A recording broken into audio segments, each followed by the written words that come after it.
And all I'm saying is that when the 5-alarm fire starts to burn, every good person better be ready to man a post with a bucket of water if you want to stop it from raging out of control. This is your opportunity to reset, demonstrate real leadership, and begin moving Illinois in the right direction. Elevate the tone, focus on Illinois, and speak to all taxpayers, not just one political base. It's Governor J.B. Pritzker from last year, followed by State Representative Dan Ugasti from yesterday, as we get ready for Governor J.B. Pritzker's budget address for the state of Illinois. It is Illinois in Focus Daily. I'm Greg Bishop, your host. Thanks for being here. And last year, Governor giving his 7th address, this year his 8th, and each year he's increased spending. Since he came into office back in 2019, spending was about $39 billion. Now it's up to $55 billion. You're talking a $16 billion annual increase. More than 40+% of an increase over the spending he had when he first came into office. And all that time as well, you've seen a slew of different tax and fee increases, corporations having to pay more, higher taxes on cell phones, higher taxes on gambling, higher taxes on gasoline. And across the board, you see different tax and fee increases over those past 7 years. So what are we going to hear in the governor's address today? Obviously, a lot of people looking forward to see what kinds of money is going to be going towards the state's debt, pension obligations, a lot of push for more education funding, how the state's going to manage federal funding and the potential savings that are popping up there. From the Trump administration for taxpayers, and looking at SNAP and other social service programs and the potential for better management with those programs. So a lot's on the table for the governor's budget address today. It's going to be at noon, and we will have live feed ready for you at thecentersquare.com. So be sure to go to thecentersquare.com/Illinois, and you'll be able to see the governor's budget address live at noon. So plug in there, but we're going to take a look here briefly at some of the things that were said last year and what Republicans are looking for the governor to address this year. So let's flash back to last year. The governor delivering his budget address, talking about a whole slew of things, but he did spend about 20 or so minutes of his speech focusing on world history and European history that led up to World War II. I do not invoke the specter of Nazis lightly, but I know the history intimately and have spent more time than probably anyone in this room with people who survived the Holocaust. Here's what I've learned. The root that tears apart your house's foundation begins as a seed of distrust and hate and blame. The seed that grew into a dictatorship in Europe a lifetime ago didn't arrive overnight. It started with everyday Germans mad about inflation and looking for someone to blame. I'm watching with a foreboding dread what is happening in our country right now. So the governor talking about Nazi Germany's rise and saying that he's worried about what he's seeing now. And this was just a month or so after President Donald Trump took office for a second non-consecutive term. The governor went on to talk about the Nazi Illinois rally that had a legal battle attached with it decades ago. He made more comparisons to the new administration at that time last year, and he went further to talk about more Nazi references. It took the Nazis 1 month, 3 weeks, 2 days, 8 hours, and 40 minutes to dismantle a constitutional republic. And all I'm saying is that when the 5-alarm fire starts to burn, every good person better be ready to man a post with a bucket of water if you want to stop it from raging out of control. So the governor then held a brief news conference after the speech where I was there asking questions, and my question was, how's it appropriate to compare half the country to the horrific things that happened in World War II? How is it not an insult to half the American public who voted for Trump when you're talking about Trump being a Nazi? Those words never came out of my mouth. That is not true, what you just said. Here is what I will say. I think it was important to talk about the destruction of a constitutional republic. So the governor, again, that was last year. What kind of tone is he going to take this year for his 8th budget address in an election year? State Representative Dan Ugasti yesterday, the Republican from Geneva, he spelled out what he's hoping that the governor addresses this year for the budget address. And again, that budget address happening today at noon. This is your opportunity to reset, demonstrate real leadership, and begin moving Illinois in the right direction. Elevate the tone, focus on Illinois, and speak to all taxpayers, not just one political base. Now, State Representative Patrick Windhorst, a Republican from Metropolis, also part of that news conference yesterday, previewing what they hope to hear from Governor J.B. Pritzker's budget address today. Windhorst said that the focus needs to be on taxpayers. Instead of focusing on property tax relief, public safety, pension stability, improving our business climate, and growing our workforce, the administration has directed billions toward programs and services of individuals who are in this country illegally, while many Illinois citizens are struggling to afford groceries, gas, and rising utility bills. Democrats have also prioritized spending on the Green New Deal, billions of dollars spent to subsidize windmills, solar panels, and electric cars. And the result has been seen our power grid threatened and the utility bills of our constituents shoot through the roof. So will the governor address those cost of living issues, energy, higher taxes, high property taxes? Will he focus on maybe ratcheting back some of the subsidies for non-citizens in the state? Governor Pritzker's already done that. Last year's budget proposal included reducing the entirety of the HBIA program. That's the Health Benefits for Immigrant Adults program. The Health Benefits for Immigrant Seniors program continues, but that has been pulled back a little bit as well. Will the governor continue that? Keep in mind, the governor also several months ago urged state agencies to find efficiencies in the budget. All of this coming as you have the Trump administration looking to save federal taxpayers' dollars on social service programs. Like the Supplemental Nutrition Assistance Program, like a variety of other things where there could be some waste, fraud, and abuse.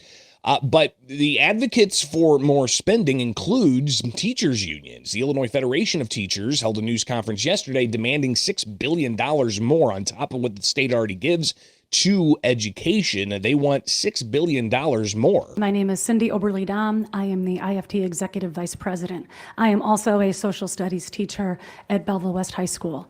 And as Mr. Johnson said, we are here today to demand full funding for public education. That means all public education, from pre-K through PhD. Illinois owes our students over $6 billion. And this is not just in one part of the state. This is urban, this is suburban, this is rural. And our governor needs to deliver on the funds that have been promised and we have not yet received. Now, the state is regularly every year giving $350 million more to public schools, and schools still say they're not fully funded. But the state already has the highest property taxes in the country, with your property tax bill going to fund K through 12 locally. So how do you manage those costs with other costs like pension costs, $140+ billion unfunded pension liability? A whole host of other major issues in the state's budget that need to be addressed as well. Just in the workforce, paying state employees, and how do you manage that with having to pay the pensions for people who are no longer working? And that's it takes one out of every $5. So 20% of the state's budget goes to pensions, and then you got $10+ billion that goes to education already, with $350 million increasing each year for education. So it's going to be a balancing act. But you also have the possibility and the prospect of fewer federal dollars coming to the state of Illinois, and Illinois taxpayers having to make up the difference for Supplemental Nutrition Assistance Program funding. That's food subsidies for those who need it.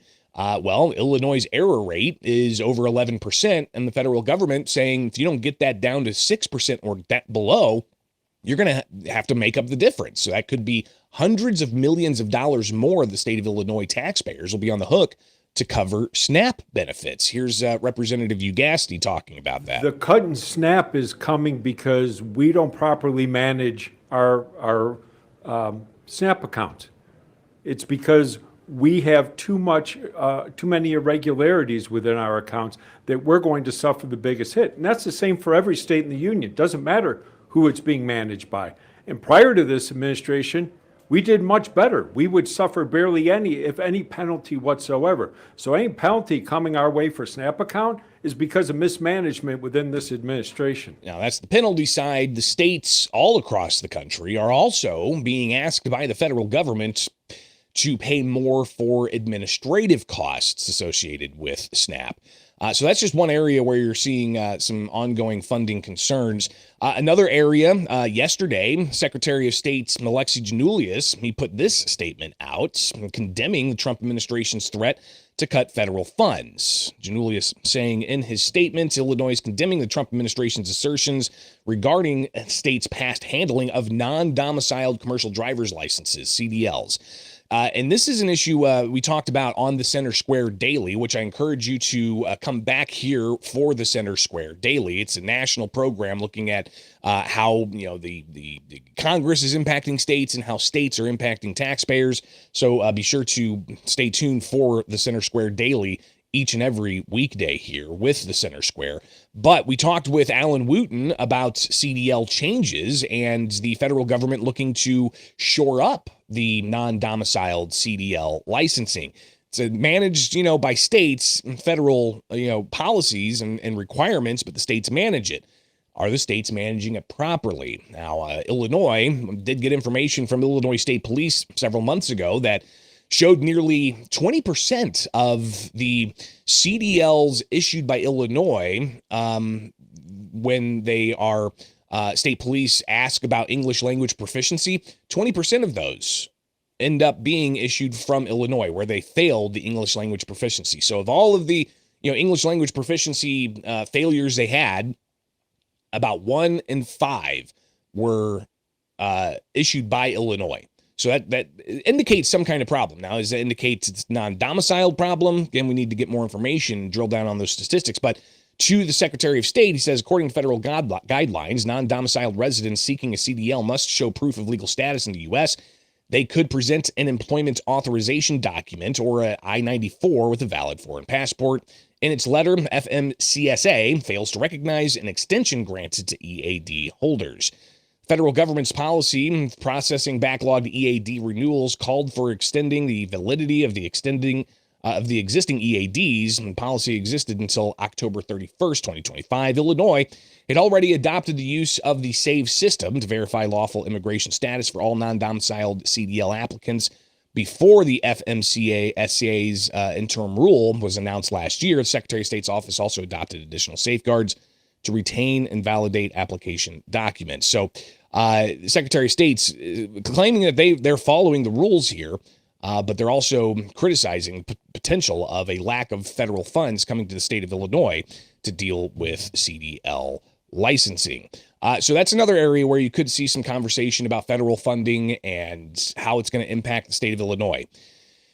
Another issue, obviously, is just the overall general politics of the state of Illinois, the environment for business, the environment for taxpayers, and people who want to leave the state. We've seen 10 years of decline in population, up to 3 years ago, U.S. Census saying that Illinois has gained population, but that's because of international migrants into Illinois, outpacing Illinoisans moving to other states, according to the census. But we still have not gotten back to the population pre-pandemic that Illinois had. So Illinois' population still less than it was years ago. Governor J.B. Pritzker last fall, he was asked about that sentiment of people wanting to move out of the state of Illinois, including counties all across the state, about 30 some odd counties, saying in non-binding resolutions that, they want to split the state into two, or they want to leave, have their county leave the state of Illinois. Here's the governor reacting to that in August last year. I'm sorry that people want to make a spectacle of themselves by claiming that they're going to leave the state. Look, if you want to leave the state, I would like you to stay. I'd like you to get involved and make it a better place by working together with us. But if you want to leave, then get up and move. and there's no chance that you're going to pick up a county and have it join another state. Now, the farmers, I don't know if they have that capability to pick up and move their land like that, but I guess, it's a sentiment that the governor shared in August. Well, yesterday on the House floor, Republican State Representative Brad Halbrook referenced that and again urged the governor to address what's impacting taxpayers with high costs in the land of Lincoln. Struggling because of this administration's policy choices. The policies that produced outmigration will continue to produce outmigration. The budgets that have produced high taxes will continue to produce high taxes. When neighboring states draft legislation to welcome our counties, our families, our businesses, and even our football team, that is not normal. That is a red flashing warning light. Illinois does not need another record-breaking budget, Mr. Governor, and instead of telling our citizens to get up and move, we should be giving them every opportunity and reason to stay. Illinois needs a new direction. And the longer we delay that change, the more families we will watch cross the border. Governor's speech today at noon.